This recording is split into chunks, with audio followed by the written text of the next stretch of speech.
Балалар, қараңдаршы, бізде бүгін ерекше күн, иә? Бізге көптеген қонақтар келіпті. Қандай тамаша, күніміз шатырап тұр. Кәнекей, бәріміз орнымыздан тұрайықшы. Тұра қойыңдар орнымыздан. Ал ендеше келген қонақтармен амандасып алайық. Сәлемдес. Айтамыз. Ой, рахмет, молодцы. Ал кәнекей, шаттық шеңберін жасап жүрейік, иә? Қайырлы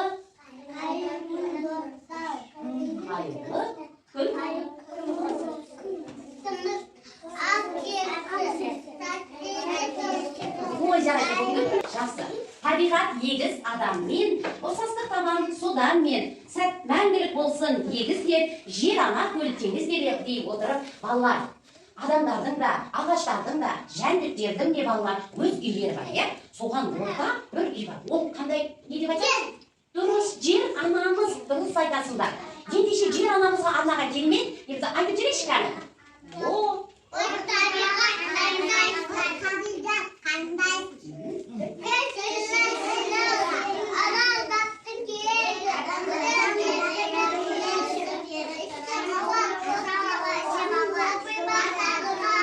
Ой, жарайсыңдар, керемет. Балалар, енді мен, балалар қазір бір жылда қанша чембезге бар? Чембезге бар, дұрыс айтасыңдар. Ал ендеше қазір соларды атап кетейікші.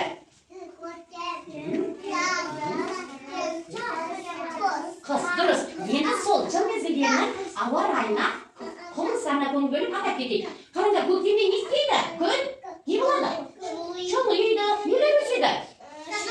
Шөпке өседі, ағаштар жүршін жарады, құстар не істейді?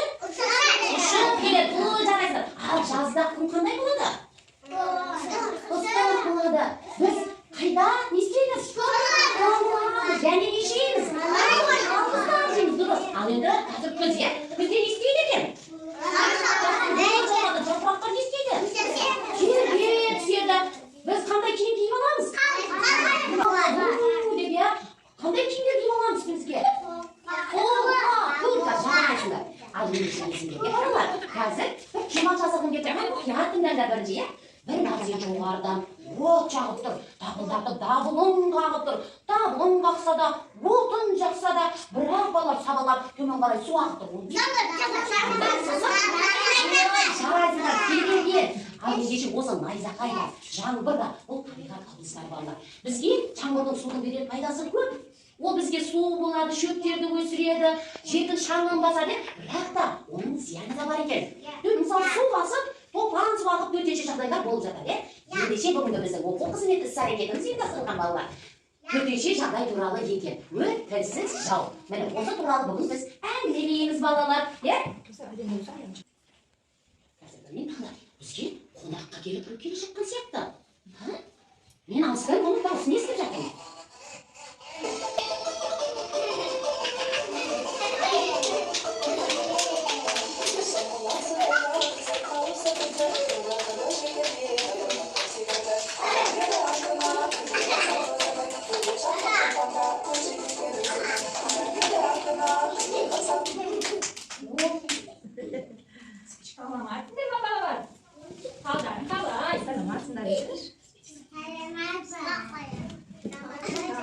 Балалар білесің ба, мен сендерге орманнан күшті нәрсе алып келдім. Оян күшті нәрсе келді. Мен бұны аманнан тығып әкелдім. Міне, ойнаймыз ба?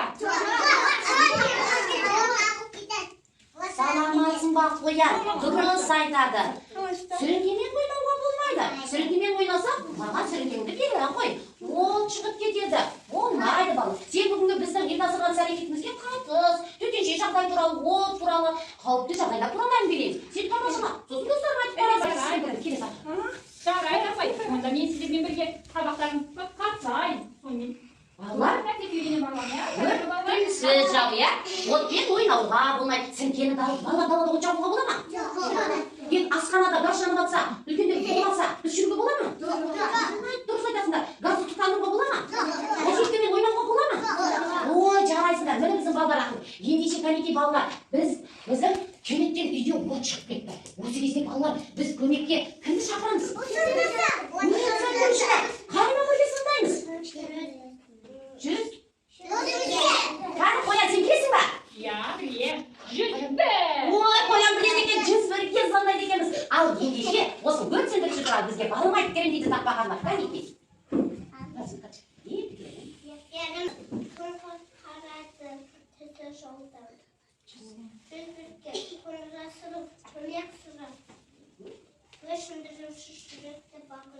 Ой, жарайды.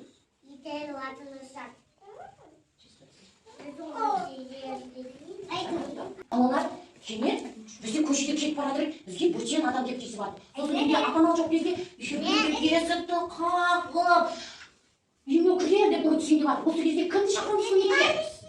Иә, қазақша?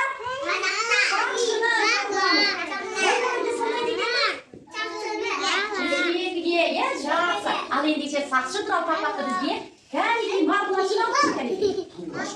Қайдық басы. Қай көше қалаға басамызда, қай өзіміз асамызда, сол өмірін данытатып, ода басамыз. Ой, жарайсың. Мама көже.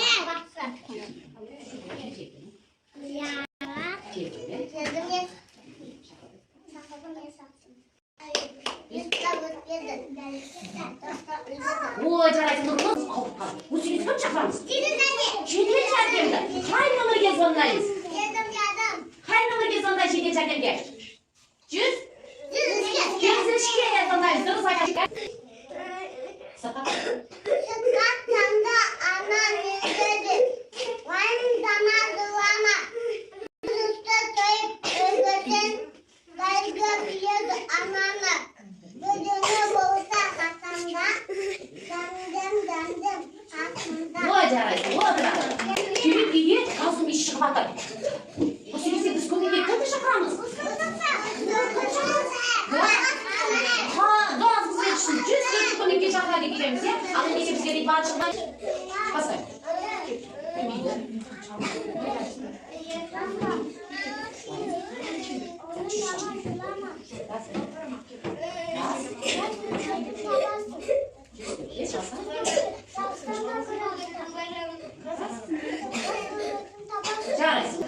Газ бен ойнауға болмайтынын білдік, иә? Енді қазір қауіпті және қауіпсіз зат деген ойынды ойнайық. Мен ортаға шақырамын қазір аттарыңызды. Осы қобдишаның ішіне шақырам. Дәрістерімді бас келе қойыңдар. Содан қауіпсіз және қауіпсіз заттарды ажыратып алайық. Шекарин екеуі өздеріңізді. Ой, жарайсың, керемет. Бәрін отыра қойдар, жарайсың. Алған, ала қоямыз ба?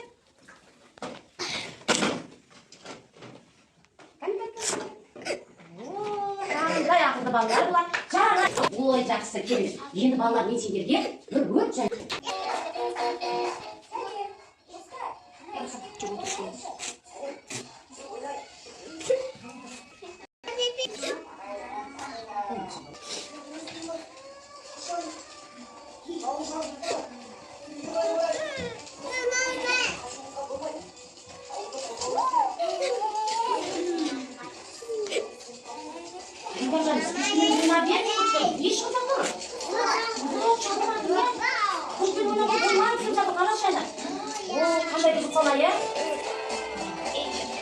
Бүгіні жатаның ұшмап атыр. Кім көмекке келер екен кәді көрейінші? Ай, көрейін кім келеді екен? Міне өрт сөндіруші келе жатыр, я балалар?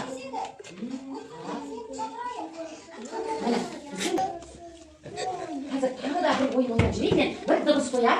Сол қай машинаны білсе екен сендер маған ажыратып бересіңдер, е?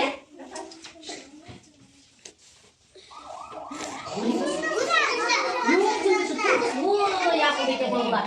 Келесің ғой, әме. Жедел жатыр. Ой, ақылды, қандай. Дұрыс айтасыңдар, жедел жәрдем. Ал ендеше біз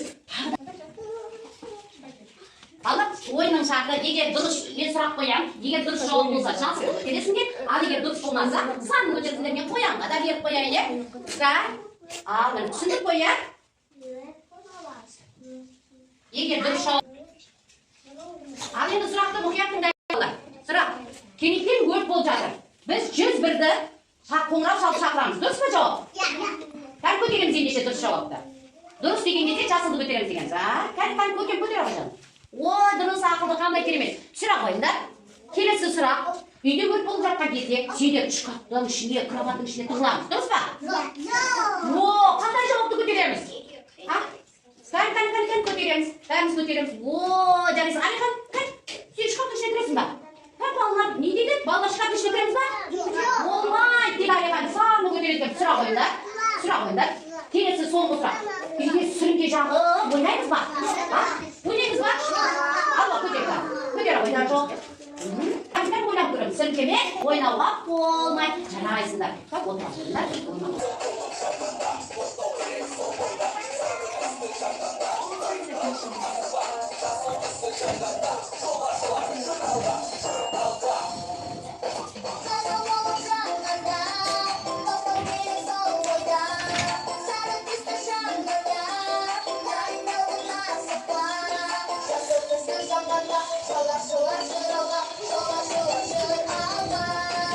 Жарайсыңдар. Отырамыз.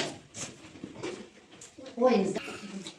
Қоянның мазасы жоқ па? Кетіп қалады деймін. Қарып қоянымыз келіп жатыр. Мазасызданып. Саған не болды? Ішім ауырып жатыр апай. Ішің ауырып жатыр. Ой, қалға не істейміз? Жедел жәрдем шақырайық па? Ендеше жедел жәрдемге қоңырау шалайық. Алло, саламатсыз ба? Бұл жедел жәрдем ба? Бізде Арына балабақшасында қоян қолдаққа келген. Кенеттен іш ауырып қалып. Келесіздер ме? Өтініш жылдам жетіңіздерші. Жақсы күтеміз. Ал балалар, мен жедел жәрдемді күтіп алайын қазір, иә? Жедел жәрдем келе жатыр, мен күтіп алайын. Ой, міне тез асығып келе жатыр жедел жәрдеміміз. Кәнекей, саламатсыз ба қоян? Дәрігер.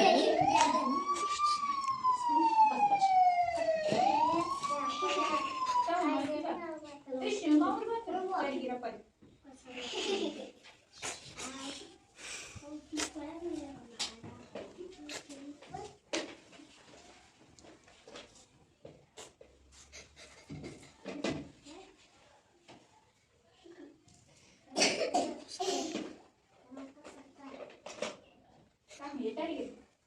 Көрдің ба қоян? Тамақта азды іш, режимді сақта дейді. Ой, дәрігеріміз қандай керемет білімді дәрігер екен, иә?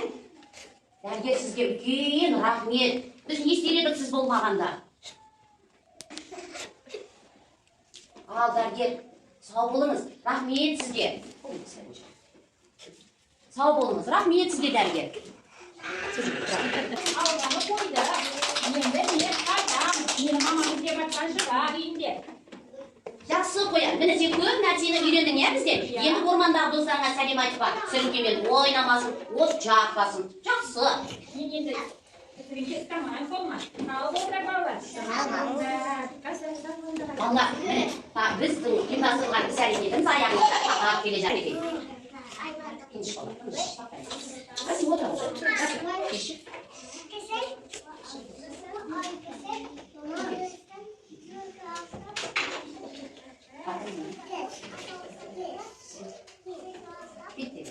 Жақсы, отырамын. Балалар, біз іс-әрекетімізді өрмеңдеп орнына түсіреміз.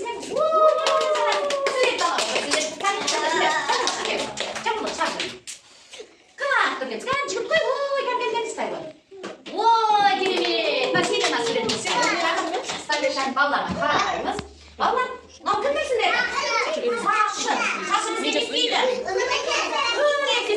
Жақсы отырамын. Керемет. Елана отырамын.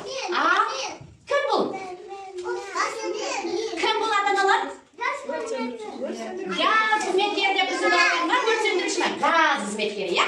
Ата-аналарыңыздың білмеді. Бізге газ қызметкері неше берді олар? Газдан? Газдан ұшқан кезде.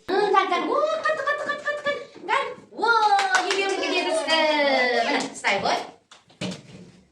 Неге стай ғой? Балалар, біздер кәні Алиханың қолында кім тұр? Өрт сөндірушінің сөйледі тұр. Өрт сөндіруші не істейді? Өрт сөндіреді. Дұрыс жарайсың, отыра қой Алихан. Біздің Асимнің қолында не тұр? Дәрігер. Дәрігер не істейді? Емдейді. Олай жарайсыңдар. Отыра қой. Мінекей балалар, біздің ұйымдастырған іс-әрекетіміз осымен аяқталды. Біздің балалар кез келген төтенше жағдайда өздерін алып шыға алатынын көрсете білді. Тамашалағандарыңызға рахмет.